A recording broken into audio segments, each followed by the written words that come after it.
Inilah kesan mounting ni pecah kan. Yang ni tak ada lagi. Yang dua atas dah tukar dah. Yang ni satu lagi tunggu sampai. Yang ni yang pecah ni, bila pecah dia bila gegak, bila abang drive lama, dia punya gearbox panas kan. Trik ni lah yang akan bila bergegak, trik ni yang akan longgar. Trik skru. Bila gegak, bila kita drive, skru ni dia longgar, makin lama makin longgar. Dia asal dia yang leaking ni pasal skru ni longgar je. Sebab apa? Mounting ni pecah, dia gegak. So saya dah ketat balik. Sekejap lagi saya cuci.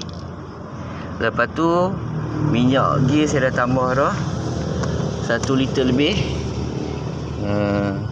Ni kesan minyak tadi ni. Minyak leleh dari atas saya tambah.